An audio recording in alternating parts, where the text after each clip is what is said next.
All right. Good evening, ladies and gentlemen. Welcome to another edition of Inclusion Matters podcast with Inclusion Pro Wrestling. That's right. We're a podcast with a wrestling promotion all in one. Tonight, we're joined by our guest, who will introduce himself here in just a minute. But, first of all, I want to introduce the crippled Messiah. Yes, ladies and gentlemen, the same crippled Messiah who still likes the OJ because he's an Orange Cassidy mark. But he finally admitted that he was wrong today in the firing of CM Punk. So, I can't really give him a hard time for that today. And of course, I'm the heartbreaker, the man that every woman drools over, the man that every woman desires, the man that every woman wants to be with. That's right, because I'm better than the Messiah, and he knows it. And they call me the forehead. That with that kind of ego and introduction, I'm surprised his head fits into the car. So why don't we introduce Billy and let him introduce himself and tell him just a little bit about himself, and then we'll start with the interview. Sounds All good. right. Hello, everybody. My name is Billy Fetzke. I'm the owner and CEO of Titan Championship Wrestling, Titan Enterprises, which consists of Titan Championship Wrestling, the newly reintroduced Titan Kids, Goddesses of War, Chosen Pro Wrestling, in connection with Funhouse of Wrestling and Outreach Wrestling Entertainment. Wow, So we're a that's little pretty. bit of a busy bees. I was gonna say that's pretty impressive. Thank you. Um, Thank you. Yeah. I mean, a little bit about myself. I've been a road truck driver for 24 years. I'm still out here. In fact, I'm in it now in my truck. Um, Unfortunately, it got me at a rest area, so I'm nice and safe to do this podcast. I purposely sitting waiting for it, and it's I love the business. Not a wrestling fan, but I do love the business. Um, and our slogan here for the company is Titan Strong, Titan Proud, and that's what I am. very nice. So, can you tell us a little? There was one as you were going through the list that intrigued me a little bit. Can you tell us a little about your Titan kids? Absolutely. Titan Kids was created in 2020 to bring more the family and more kids involved into wrestling. What we did is we had a family with two children that spearheaded it, and they would do competitions like drawings and certain slogans or how creative could you be competitions. They would also you know give out Titan Kids merchandise. They would do interviews. They would have their where the kids could interview the wrestlers and ask kids questions. They would get the kids that are in the crowd a little more involved into the show. It's an awesome experience going to a wrestling show in itself, but it's even for the parents to see their kids, somewhat involved. For example, for the past couple of shows, we have chose two children from the crowd to hold the American flag in the center of the ring while the national anthem is being played. Oh, that is very cool. Thank you. So we take our strive to have our fans, the Titan Nation, involved at our events more than just sitting there and watching the show. Absolutely. And I think you know we the promotion that we have is kind of similar to that, right? We're more based in like a family type thing too, and proving Awesome. that you can accomplish anything that you put your mind to, and it kind of seems like that's kind of the same thing that you guys kind of strive, Oh, for. absolutely. I mean, roughly 70 to 80% of my roster and my folks here are still here from day one. So I could Yep. go back to my history. I can go back to my storylines, and you could actually look back at 2 years ago. Oh my God, this made so much sense. And that's how we write. We write with storylines a year, 2 years in advance. Right. And that keeps the fans involved because then they can go back and be like, "Oh, I remember when that guy did that or this person did this." So Correct. And Um, joining us late as usual, the principal, Mr. Tapass, who thinks walking home from Special Olympics practice is an excuse to be late to this podcast. Sir, I have to tell you, I'm the superintendent of this podcast, and if you're late one more time, I will fire you. Put yourself in detention. Yeah. so, who were some of your wrestling heroes growing up that got you Um, into wrestling. I was always a fan of Andre the Giant. I was always a fan of Big Boss Man. Again, I was a Hogan fan. However, to really be truthfully, what really kept me into wrestling, um, I gotta say, Triple H. I've always been the biggest fan of Triple H. I would agree with that. Um, all right, Principal Tap, what do you got? Alrighty. What is your pre-match and post-match routine? Pretty much. Well, the way we have the way we structure ours is I've got myself overall that I'm producing an event. I have a chief operating officer that runs my locker room and all that. And then I have my two agents that go through their matches. Um, Basically, my pre-match is everybody, including referee, who's all on the same page. Nobody goes out there not knowing what they're doing. So everybody's on that same page. My referees are mic'd, so I could change things on the fly as I need, or I can cut a match short. I could, if the fans are really into it, I could keep it going longer. Last thing I want to do is take away, right? Right. So they'll discuss what they're going to do in that match. Typically, we allow our wrestlers to be a creative in the ring, so they'll call it out there, especially my most experienced ones. However, we know where we need to get to as far as the finish. That's our pre. Once they go through the curtain, everybody's set. They know what they're doing. We're on the we're on the radios. They know when their 2 minute is and when to bring it home. After the match, coming back from the curtain, I myself, if not my chief operating officer and my agent, are standing there to critique it. Whether we hit all marks, whether we didn't hit all marks, what could be improved, what could not be improved, and then we'll go over from there in each individual match. Got you. So from a person that's getting ready to start a promotion with a great team himself, what were some of the hardest parts of getting your promotion off the ground? Marketing. Marketing is your biggest challenge because it's so costly. And with it, anybody could create a name legally. Anybody. Getting your roster, there's thousands upon thousands of awesome wrestlers out there. I've had some really awesome come in.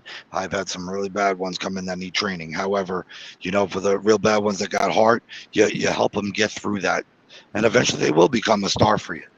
However, the biggest challenge is that marketing, the flyers, the paid ads, the newspaper ads, the whatever you could do, the banners, it all adds up. And then most importantly is getting the people to go out there and flyer is even harder. So it's the biggest challenge is the marketing. Hey, listen, at the end of the day, and I try to explain this to everybody, you know what? And I'll use Triple H for example. You could have Triple H in a 3,000 seat venue. If nobody knows he's coming, nobody will be there. Absolutely. And that's the biggest challenge. Well, thank you for that. I always like to ask that, like I said, now that we're starting one, so, because you learn from everybody, so. All right, Tap, what do you got? Alright, what is your best advice for a new up-and-coming wrestler or manager? For a new wrestler, the best advice I can give, listen to your veterans. Listen to the great veterans. Take your seminars. Um, constantly, constantly practice. Go out there and work.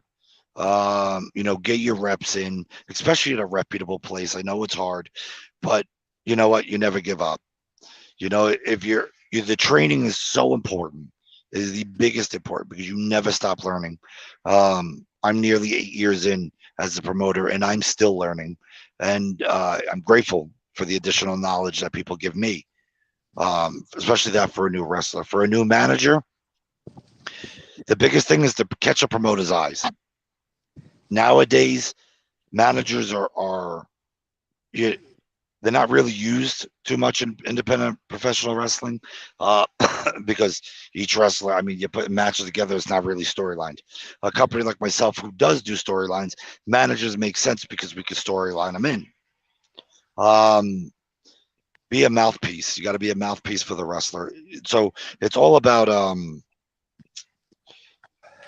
putting yourself out there. It's all about you know don't be skittish, be confident.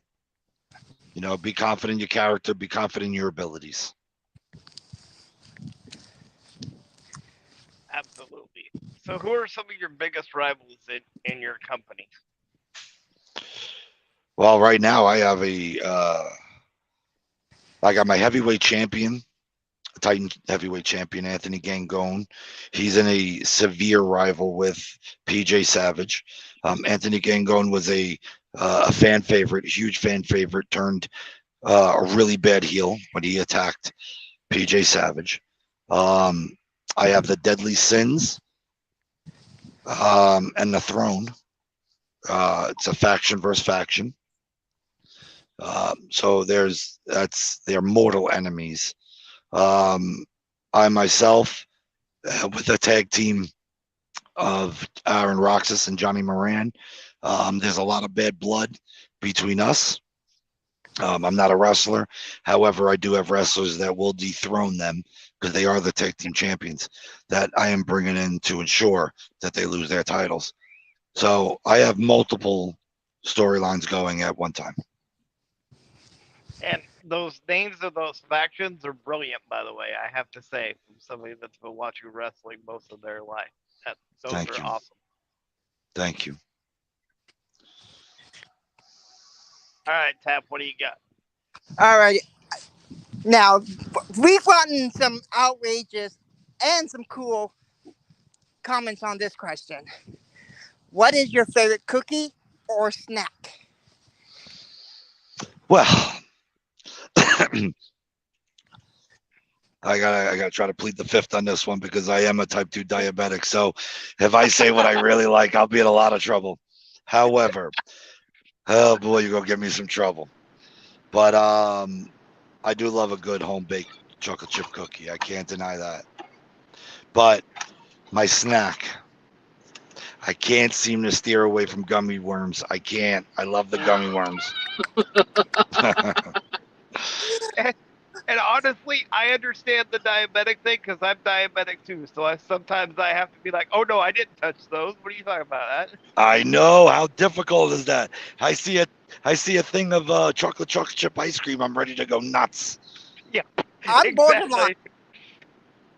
I'm borderline. Uh, well, So it's a horrible disease to It have, is. but I still can't stay away from the gummy worms. can't fault you for that.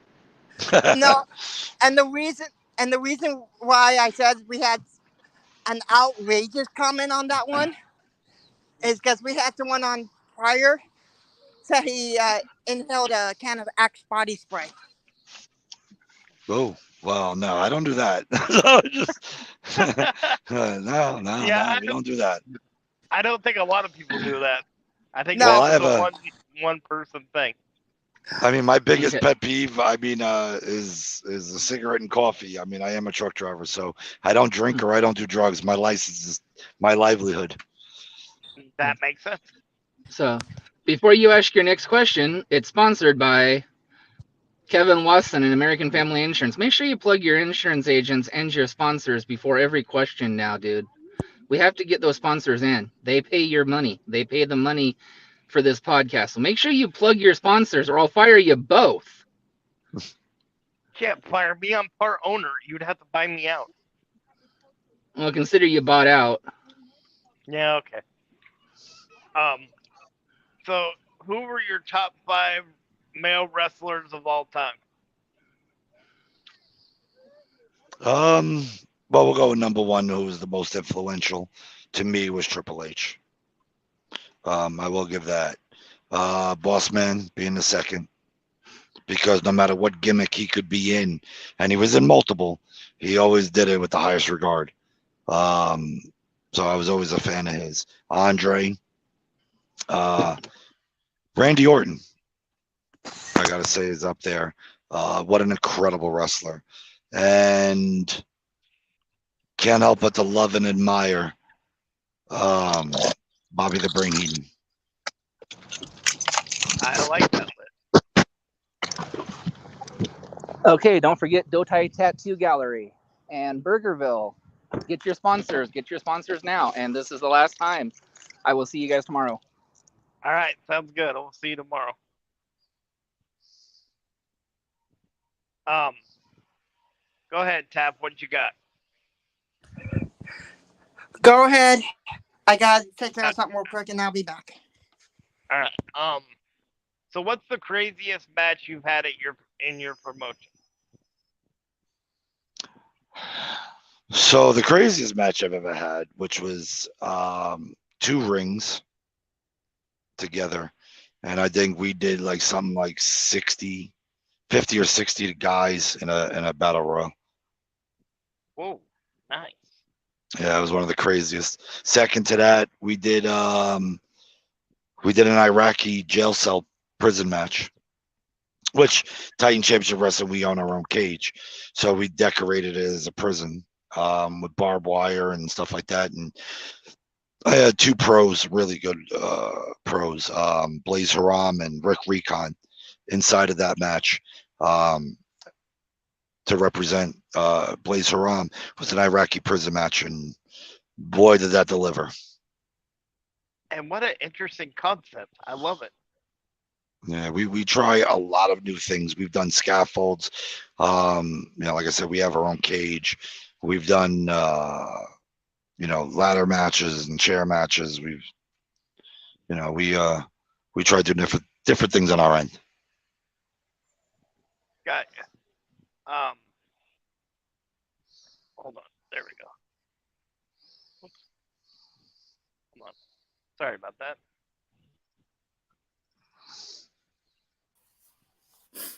I had to switch over to my computer. No, you're good. You have a question? Yes. If you could book one dream wrestler or tag team, who would it be? If I could book one dream wrestler, wow, there's so many, right? Any era, any promotion, indies included. One match I would love to book, and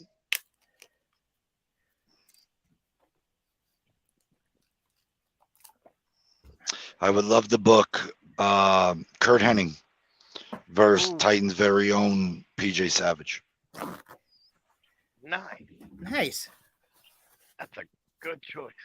Yeah, I believe, Kurt Hennig's one of my top 10. So that I would love to do. I would have really loved to do.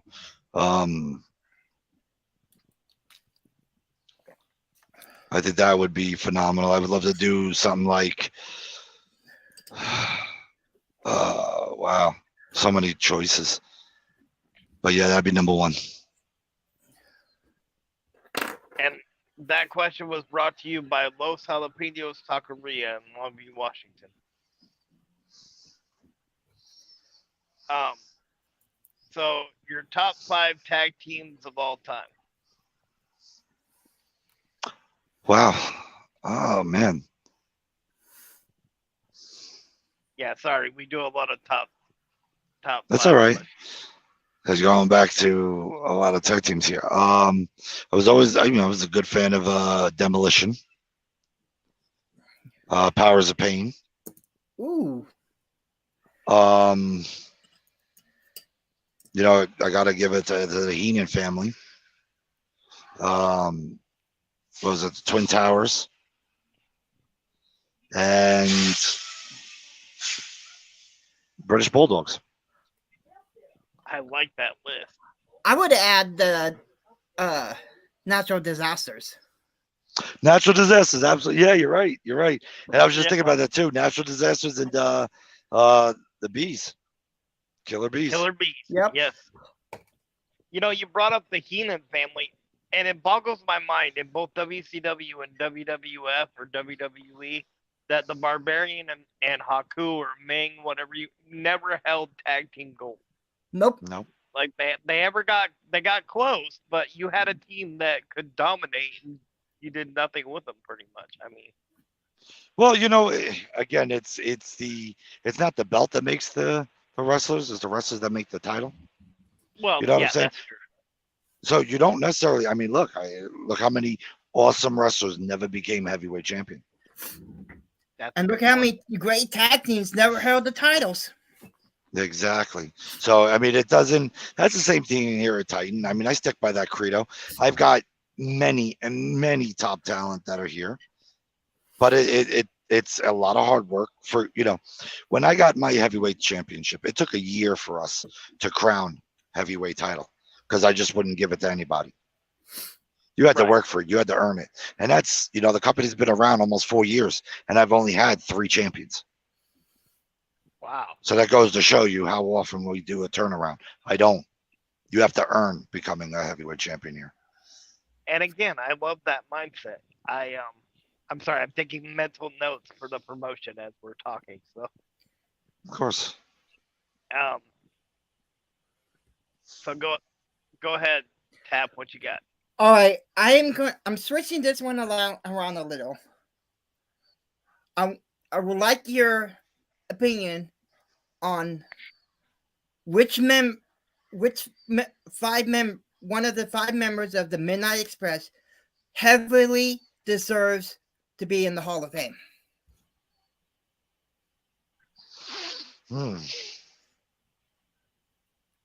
Refresh my memory. Who was in the Midnight Express? Okay, it was unfortunately managed by Cornette. Well, There- Cornette there was was a good manager. So. Boss Man, who's already in. Yeah.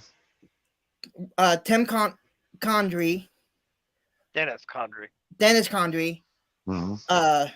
Beautiful Bobby, Bobby Eaton. Street Stan, Mm-hmm. and then of course Cornette. If anybody, Bobby Eaton. I would agree with that. Yep. And to be honest, he was the most underrated wrestler in WCW. Yeah, you know what it was?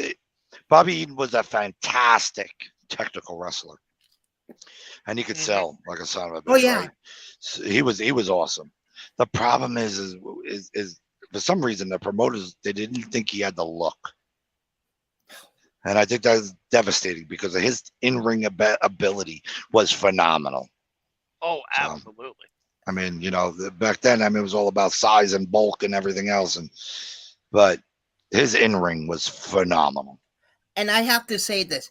Shame on Eric Bischoff. Shame on Vince McMahon for not picking up on this and making that guy a world champion. They did something very similar with Backlund. Mm. And they made him a heavyweight champion. But look how long that lasted. That only lasted up until Sheik took the title. And then look at his second run, 8 seconds. Yeah. And to me, Bobby Eaton's the perfect example of what you need in a promotion, because it didn't matter who you put Bobby Eaton in a match with, he made the guy look like gold. Oh, absolutely. I mean, could you imagine a Bobby Eaton and the Red Rooster, Terry Taylor? Yeah. Oh, I was thinking, can you imagine teaming Bobby Eaton and the Heartbreak Kid up? That would be epic too, right? That would be. See, I never liked a lot of people pop for the Rockers. I didn't think Jannetty and Michaels was really a good tag team. They weren't a good fit. No, they weren't. No. They were too similar. I just, Michaels with his speed Janetti was more of a ground guy, but I just think it just didn't mesh. It just didn't. And Michael's behind that rockers theme thing didn't work either. Like I popped when he turned heel. Yeah, I I did was too. see that was the best OMG moment when he put Janae through that window. Right. But nothing's gonna top the coconut. So Oh, yes. So that last question was brought to you by um, El Ranchero's Mexican restaurant in Longview. And then my next question is, what's the craziest crowd you've ever had at Titan? craziest crowd. I gotta say, we were in Jackson, New Jersey, um, and it's for Mount Olympus. Once a year, we do our Mount Olympus Rumble, and they were legitimately on fire about that match. That was the night we crowned our inaugural heavyweight champion, Steve Monster Mac, and it was down to the wire. It was between him and Johnny Moran, and it was so down to the wire that leading into that match, we didn't know who was going to go over. It was a game time decision with me in the radio to the ref who I was going to put over. Oh Everybody kept yeah, asking me. I was like, I don't know, I don't know, I don't know, because it was so down to the wire. And then finally, I keyed to the ref, and I said, Mac over.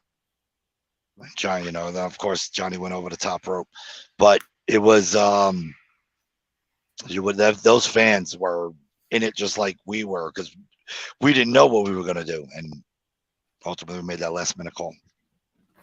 and that's great to do stuff like that because it's so organic with the audience, right? Because the Yeah, wrestlers didn't know. we didn't So know. Nobody knew. Nobody knew. I mean, I did something a little bit different. Like I was trying to pull everybody that I knew. Like, who should I go with? I tried to get my team involved, right?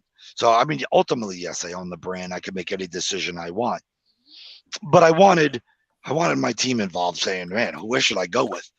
Because I wanted their insight. I'm always right. about opinions. I love it, and I wanted their insight, and it was neck and neck between Steve and Moran, and I had to make that decision, and ultimately I did. And I completely agree with that whole camaraderie thing with the team that you have because I do that when we're starting our promotion too. Before we make a decision, they're like, "Well, you and the Heartbreaker are the owners," and I'm like, "Yes, we're the owners, but I want your guys' opinion on what we should do here, here." Well, I That way, formulate structure. yes, It's structured here. and it gives them like some not metaphoric like ownership, but it makes them feel like they're a part of the promotion too, right? So that they'll put more into the promotion If if we you make them if you got your roster and they're a bunch of great guys and girls, and they're so invested, and they're invested like you, it's not even monetary, it's time, it's what yep. they believe in, the product, they believe in you. So they wake up in the morning just like you do, because I wake up in the morning, I get out of the bed, and I go, all right, I already know, look in the mirror and go, yeah, I own Titan Championship Wrestling. But the ones that are Titan strong, Titan proud here, they wake up, they go to that mirror, and they go, you know what, I own Titan Championship Wrestling. You know what, they Exactly. feel it, right? So, and that's what I have here. I have that magic of so many people who are the team here, um and they feel that way. But like I said, the way we do things here is all structured. you know Right. I do have my ranking file. That's what I call them, my ranking file. They're my team, and then I go to, I've got my fundraising team, I've got my agents, I've got my chief operating officer, I got my production team, and I've got me. So Yeah. And if you don't mind, I'll give you like what brought me and my team to do this promotion because there's kind of a mission statement, the story behind it. sure, Um, love to hear it. so I have cerebral palsy, so I'm in a wheelchair, and three of the people that are on our board of directors have a physical or cognitive disability. So our whole mission statement is kind of what I said at the beginning, which is no disability is going to stop them from working for our promotion or achieving their dream. Because 20 years ago, I live in Longview, Washington, so I went to a training school in Kelso, and they saw that I was in a wheelchair, and they said, "There's no way you'll get in the ring," and I said, "Well, duh, because that's but I want to be involved," and they said, well, "We don't see how that'll happen," but I kept coming back every day. You know what I mean? I came back every day until they got tired of seeing me and they let me do something. And they eventually let me do the commentary and the booking and stuff on some level. But I think they actually did that to make themselves feel better to get me to stop, going, can I do something now kind of type thing. And so my point in that is when I got a chance to buy the ring and start this promotion was to not let that happen to anybody else, right? To God give them bless a you. place that if they wanted to live their dream, come in for 5 minutes, live your dream, right? If you want to come check out what this is about, and 5 minutes later it turns out that it's not for you, okay, but you got to live your dream for 5 minutes. God bless you. God bless you. Yeah, we did. Truth be told, I had a 16-year-old girl that was coming to my shows, and at the end of the night, she would help put the chairs away. Come to find out, this girl has cerebral palsy as well. Not wheelchair bound, but she does have it. Right. Um, she wanted to be a wrestler. That was her dream. And at that time, we had what you called open ring, and we had our Yeah. trainers. 16 with their parents' permission, very slowly train this girl, train this girl, train this girl. To the point this girl is bell to bell, 8 minutes, not missing a beat. She's at a different school now training. So we were so proud of her and so extremely happy for her. And you could look it up on the Titan site. This past March, we did it. March 25th, I believe. We called it Courage and Power. So CP. It's for cerebral palsy, Courage and Power. Oh, that is And so we awesome. forefronted her. We did a cerebral palsy awareness show.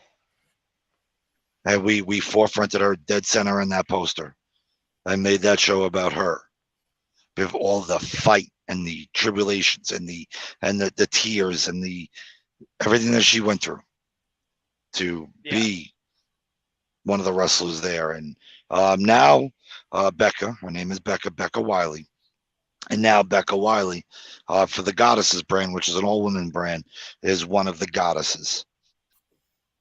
Absolutely amazing. That so like I said at the beginning, I feel I'll like send you the poster. thank you so much. That would be amazing. Yeah, I'll Um, send you the poster. so I think that's what our mission statement's gonna be, right? Is I get to live my dream by doing this promotion, so let me pass that forward, right? That's And amazing. let somebody else live theirs. I mean, I know we're on different sides of the country. You out being out there watching, I see there's still daylight over there. For me, there's no daylight. I'm currently in West Virginia. Gotcha. But I live in North Carolina. Got it. But I appreciate that. I think that is phenomenal. I think that's awesome. I know I'm not marketing thing on my end across the country, but I would be more than happy to share your mission statement. I'd be more than happy whenever you get posters and stuff like that. I'd love to be able to share them for you. Absolutely. I'll definitely. That would be amazing. Thank you. And going off of what Nathan was explaining about the promotion's mission statement, we're also Special Olympics athletes. Yep. Oh, that's awesome. That is awesome. And, God bless you. And our first show is a toy drive for the children's hospitals for Shriners, Dornbeckers, and Randall's Children's Hospital. Oh, that's so phenomenal. You know how many kids that is going to make so happy? Yep. Yeah, that is awesome. So that's why I said at the beginning, as you were describing your stuff, my heart, my brain were like, okay, I can connect with this, right? Because they're similar pathway. I mean, we go like for Christmas. I'll pick a song, and I'll have all of my talent, and I'll write out the song, and it could be Rudolph the Red-Nosed Reindeer, and I'll send them one line. That's your line, and they have to video promo it, and then we put it together as a collaboration, and we put it up for the fans. You know, we do little silly things like that for the people. Yeah. So, yeah, I just wanted to take a minute and let you know that before we got into the other questions and stuff. Sure. So. You want to say All the right, other sponsor, Nathan? Oh yeah. This next question that he's gonna ask is brought to you by Precision Power Washing, and you can find him on Facebook. And speaking of power, in a Nice fatal segue. four-way of big men, the Beast from the East, Bam Bam Bigelow, Bronson Reed, Rikishi, and let's say Typhoon. Who would win, and how would they win? Well, obviously not the ring. I mean, Well, if I had that match going on, out comes my one of my guys, 7 foot tall, 350 pounds, TJ Marconi. Huge. He's the winner of the Andre the Giant tribute battle royal that we did in Ellerbe, North Carolina. He would come out, take out Typhoon, enter himself in that ring, and beat all competitors. I love that answer. That would be an awesome fatal five-way. No, well, it wouldn't before, be a but fatal Typhoon five-way. would be eliminated. That's right. He'd take Typhoon out. Oh, Yep. before Storyline it, baby. Okay, I Storyline it. see. Storyline it. Yeah, that'd be awesome. Because we all know Typhoon can stand on his feet when he was a Shockmaster, anyways. Fred's great people. Fred is great people, man. I've seen Fred. I've met Fred a couple times. Awesome. And then this question's brought to you by the CARE program, which stands for Community Action Reaching Everybody. And you can find the lady that's in charge of that on Facebook, and her name's Becky Bernhardt. This is one of our tougher questions. If you could put together a WrestleMania card with 6 matches from any generation, independents or available, who would be on the card and why? 6 matches? Yep.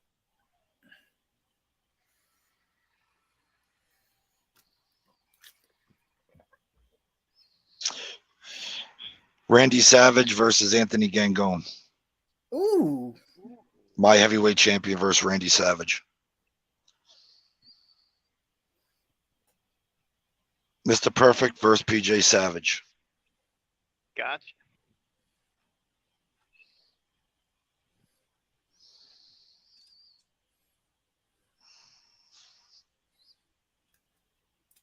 Big John Studd versus TJ Marconi. Ooh.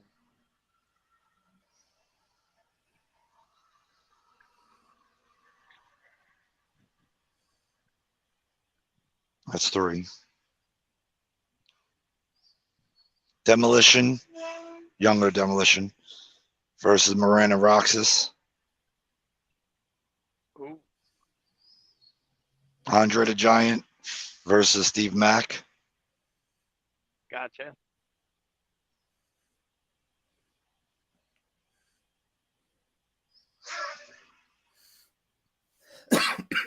And Rick Rude versus Deadly Sins Frankie Picard. Ooh. I like that. And you know That what? That's the sounds- first on this podcast. We've asked that question, and you're the first one that's and this is kind of what I was thinking people would do, but you're the first one that's done it. That has used in all the matches has used somebody from their promotion. Yeah. So I that was value my impressive. guys. I do. I It value my shows, guys. and you should. All right, Pat, what you got? Alrighty. Your top 5 best commentators. Well, number one, I mean, all day is Heenan. Yep. Give kudos to Michael Cole. Right. Good old JR. Gorilla Monsoon. Jesse Ventura. Very nice. And that question was brought to you by Bruce Stickles Painting. For all your painting, pressure washing, and mud removal needs, and you can find him on Andy. So your top 5 managers of all time. Another Bobby Heenan. Of course.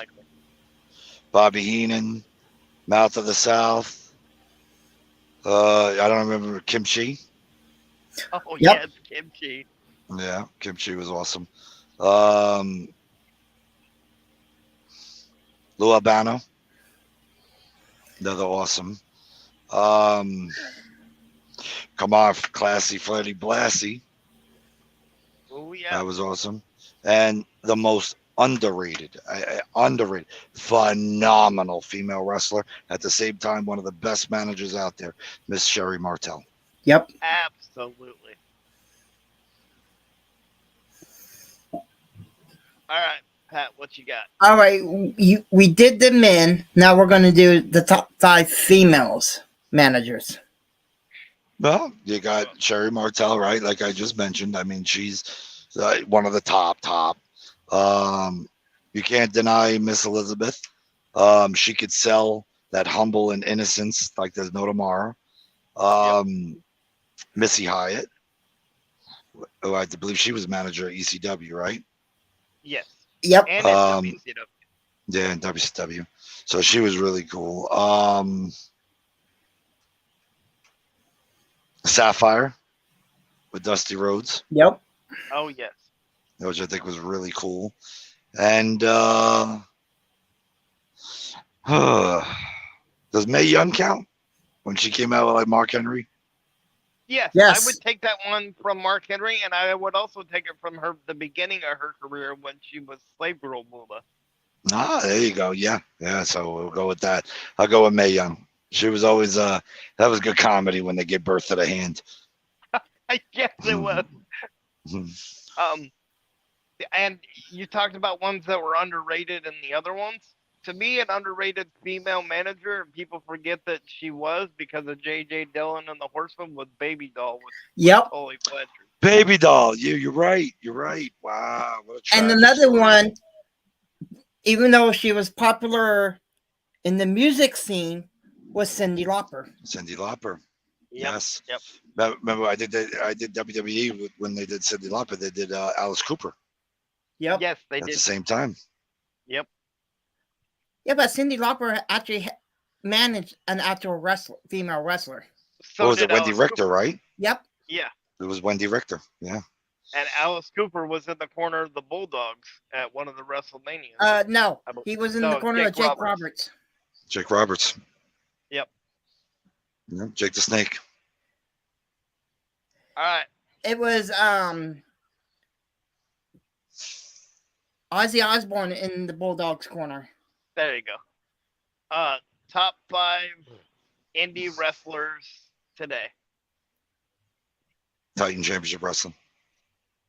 I love that answer. I mean, I've got. I don't know. Go ahead. Yeah, that's enough. I mean, I knew that was going to be your answer, so that's kind of why I went with that. All right, Tap, what you got? So the most severe injury any of your wrestlers sustain in the industry today? Oh boy, nobody really likes talking about these.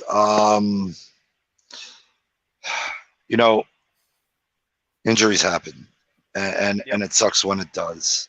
Some are preventable, some are unpreventable. The worst thing that's really ever happened to Titan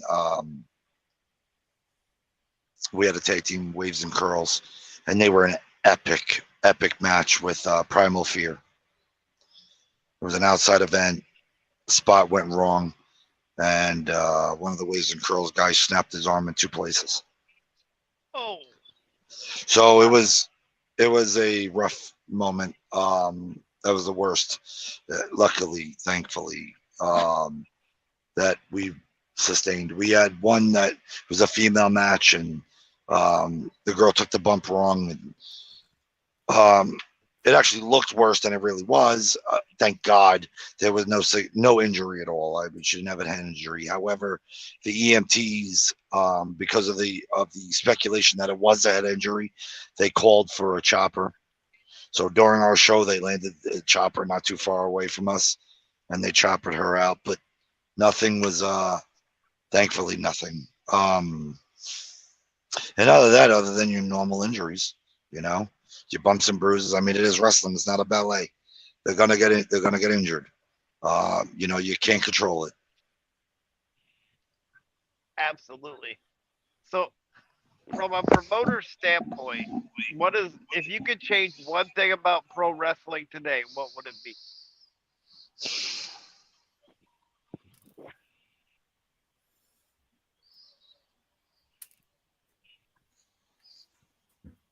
If I could change one thing about pro wrestling,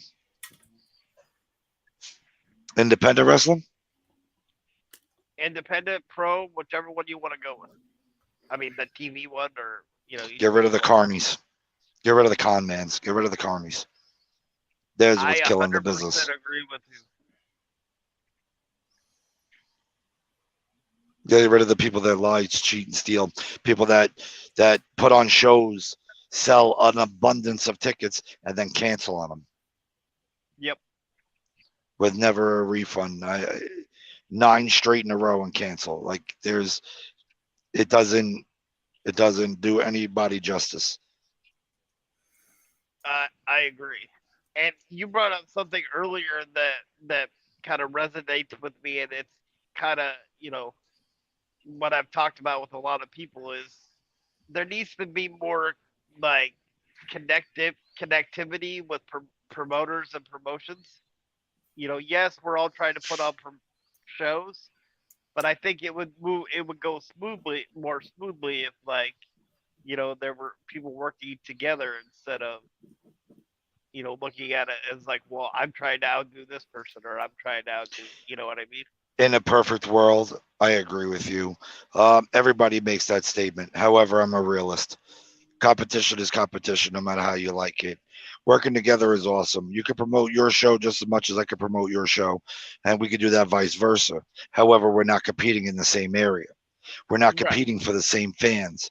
We're not competing for the same guys that are going to work with you that are 15 minutes away from working with me. It doesn't do right, anything helpful. So, in a perfect world, yes. In an oversaturated area, not at all. yeah. Um, and I agree with that too. You know, in a perfect world, that would be wonderful, but that's not the Right. way society works now, and that's not the way Unfortunately. anything really works now. It should, but it's not the way it doesn't. I mean, you're looking for example. You have a promotion, I have a promotion, right? We both book Principal Tap here. We both book, right? Right, So my show's on a Saturday, yours on a Friday. They're coming to see Principal Tap. They're coming on a Friday night. They don't come to see on a Saturday night. You understand? right, because It yeah, right, because they already saw him on Friday. So why am I going the next day to see him again correct. just to wrestle one more extra person that I might not have seen him? And then if we book the same guy to wrestle him because they're close together, then Right. they're just seeing the same match in 2 straight days. They're not going to pay money to go see that. No. So working together is very hard. I have worked together with a couple people in the past. In fact, one company I even ensured I wouldn't even run their dates, and I got backstabbed immediately, like a couple months later. So Gotcha. I try and I extend that hand out, but Carney will Carney. And unfortunately, it is what it is. I mean, it's New Jersey. It's tough. It's a tough racket. It's a tough business. And Gotcha. the one thing, Titan Championship Wrestling, 3.5 years. During COVID, obviously when we came back, we weren't allowed to run buildings. I was the first company to come back from COVID, the very first company to launch a show. Wow. We did it as a drive-in show. So it was a ring in the middle of the park with cars wrapped around it as doing a drive-in. And what my partner did is went out and bought an FM transmitter, hooked it up to the system, so people that were sitting in their cars could listen to commentary over their car stereo. Just like you would in a drive-in for the Correct. movie in it. Yeah. So we were trying to be a little innovative, right? And do things to bring in, which we were sold out parking spot wise. And I think, that was epic. But I think one show while we were outside, because it was lightning, I didn't run that show. I canceled.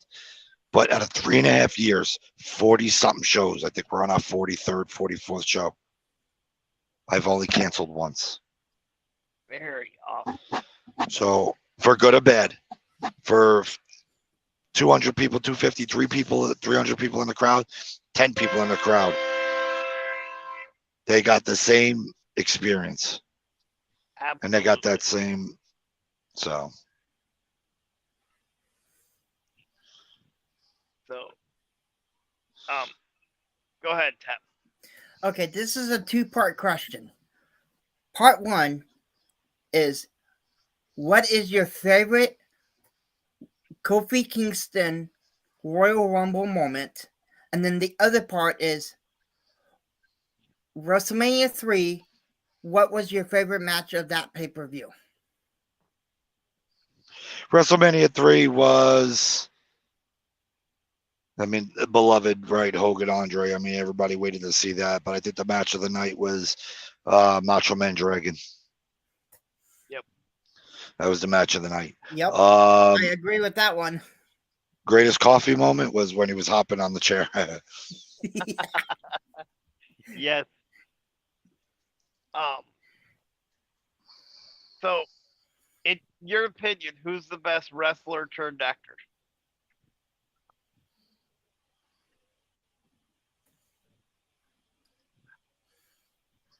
Stone Cold. Ooh.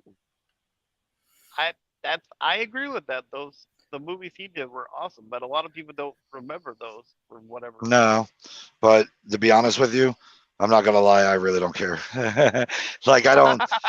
What The Rock? Listen, Cena. They're all gonna go mainstream. Even the Miz. You know what I'm saying? If they can make extra dollar doing something else, it's different from my standpoint of view. Like I'm not really a fan. Yeah. So Gotcha. I look at it as, hey, you're gonna make an extra buck, make an extra buck, but they don't fascinate me. Makes Okay, sense. playing off of that, I actually did my research on this, and I actually have a couple of movies that he's been in. Can you name the two movies that Mr. Fuji's tag team partner, when Fuji wrestled, was in?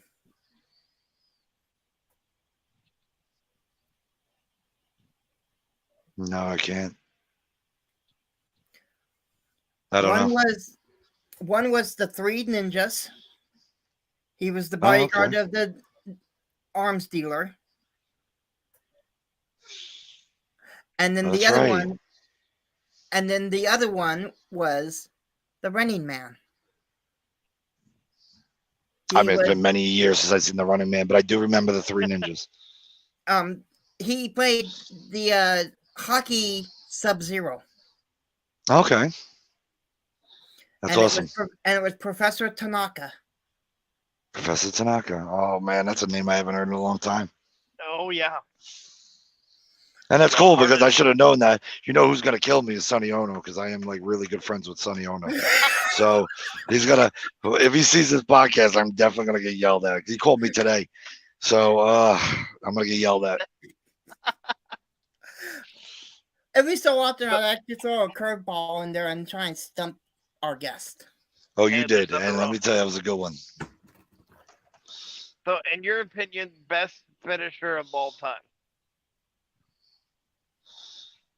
Best finisher of all time.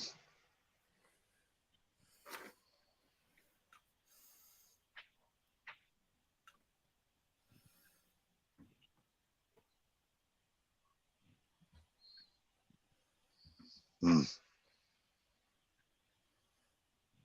Pedigree. Well, I don't know. The RKO is pretty cool. It, I I don't would know. put those 1 and 1A because both of them Yeah. can be like a sudden move, even though the pedigree has to be set up a little bit more. He could still put that off, pretty quickly. And the RKO, you can hit from anywhere. I I mean, mean, the that's pedigree is awesome. I mean, your head between the legs, raise the arms, and just drop. I mean, that's you jump yeah, up and drop. That's cool. I always enjoyed that. RKO is you can do that from anywhere. Top rope doesn't matter. all The right, only Tap. What do you got? the only thing I have with that finish, the RKO. I mean, yeah, it's an amazing move. Don't get me wrong, but I think DDP did it better. Oh, okay. I mean, yeah, with the diamond cutter. Yep. Um, a valued opinion. Valued. Yes, but I think Orton put hit a more variance to it, Yeah. right? You're With the more movement. theatrical. Like I Yeah, said, Orton made it his own, Right. yeah. as well as DDP. But out of the two, I like DDP's because he can just drop you out of nowhere, as well as Orton. I think So, Orton had a little more spice on it and because he would do the arm, the forearm down. You Yeah, know. yeah, and DDP turns you around and then and hits you with it. Right. right. All right, Pat, go ahead and ask your last question.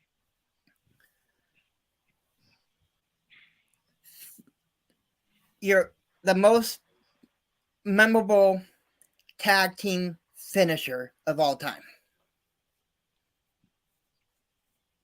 3D. Ooh, I like that answer. Um, and then my last question would be, where can we find you on social media, and what's your guys' next event?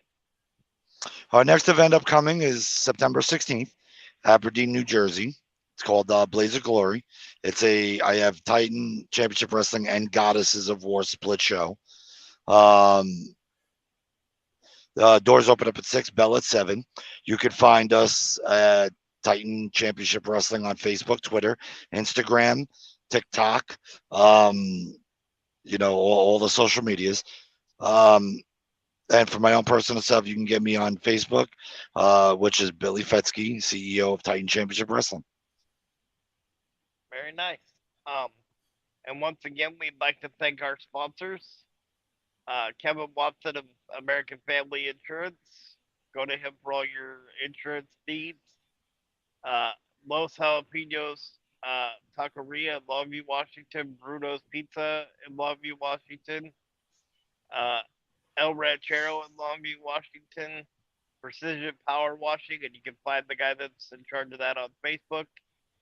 Um, the CARE program, which stands for Community Action Reaching Everybody, and you can find the lady that's in charge of that on Facebook, and her name's Becky Bernhardt. And Bruce Nichols Painting for all your painting, pressure washing, and lead removal needs, and you can find him on Andy.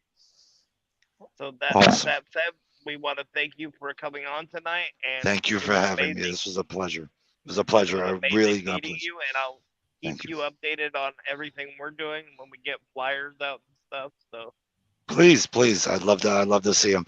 I'll send you over. I'll send you over that one I was talking about. We did with Becca for the cerebral palsy.